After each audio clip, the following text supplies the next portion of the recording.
with psychopaths. Yes, they do walk among us. Here is a book in how to deal with them. Taming toxic people. How do you deal with a psychopath? How to identify a psychopath? And what damage can they do? David Gillespie is the author. He joins me now. David, good to see you.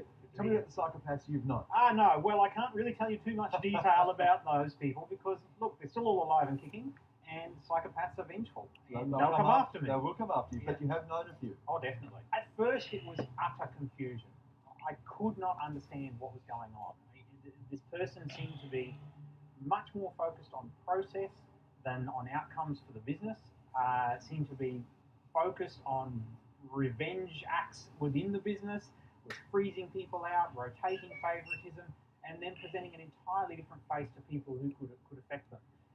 And that really confused me, particularly when they started doing things which really were damaging to the business, but you could see might enhance them personally.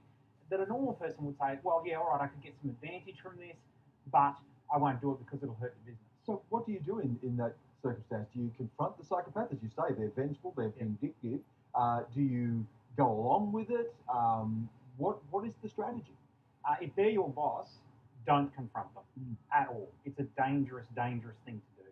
They see anyone challenging them as, I guess, the way you would see a disobedient servant, someone who deserves to be punished and will be punished. So they will take it out on you if you challenge them at all. If you're going to take on a psychopath, make sure you can win. And that means control all the people or be able to influence all the people who control them. That sounds like you have to become a psychopath to beat a psychopath. Well, it's probably one of the only ways you will. But if they're your boss, then probably your best route is to plan an exit. That is, plan to be out of that job. Now, that's not easy to do. The psychopath then survives and continues on their way. Oh, it's massively unfair. But the reality is you can't take damage forever, and they can deal it forever. And what you've got to be planning to do is get out of there with your skin intact. The difficulty here, though, is identifying the psychopath. I think one of the things you talk about in the book is that they can be incredibly persuasive and incredibly charming. They're hiding in plain sight. Absolutely.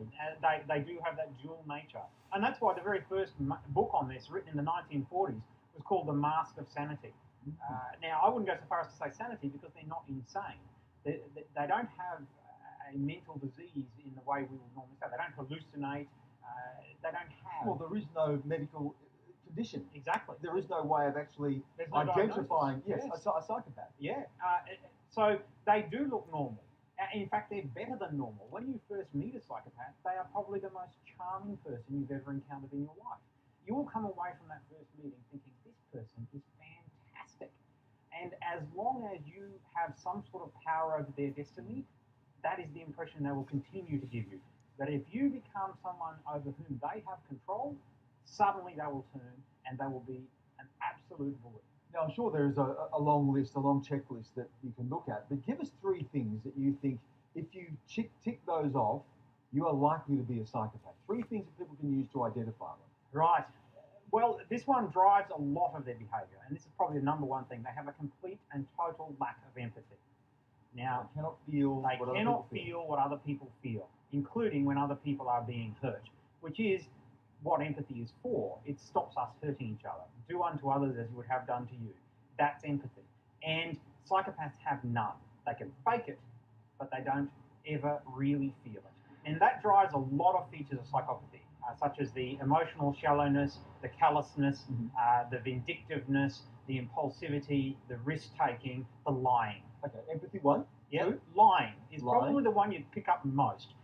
Quite early in a relationship with a psychopath, you notice things like them changing from being really, really charming to suddenly being mean and vindictive. So you'll say, what's caused that change of state? And alongside that, you'll see fairly persistent lying. Empathy, an ability and a willingness to lie. The third point? Callousness. You'll often see them cut people out completely. People who were their greatest supporters and greatest friends and who've helped them enormously suddenly are out in the cold. That sort of thing happens very, very frequently. Now, what you're describing are traits that I could see in so many of our leaders, political leaders, business leaders, military leaders. Some of the great leaders of history exhibit just these traits. Yeah. Is it necessary to have psychopaths among us? Is it necessarily a bad thing in all circumstances? Yes, it's necessarily a bad thing in all circumstances. It just so happens that the traits we often regard as leadership traits overlap enormously with the traits of a psychopath. But alongside that is a complete and total lack of care for the community that they lead. So whilst they flow easily or drift easily towards the top of organisations because they exhibit the traits we think good leaders should have, the reality is they are terrible leaders because they don't care about us. Wherever you have power over other people, then that is the kind of job that a psychopath would prefer to be in. They don't want to be in a job where they're at the bottom of the pile or where their main priority is looking after other people. Well, I'm not one, I hope. Lovely to talk to you, Dan. Good talking to you.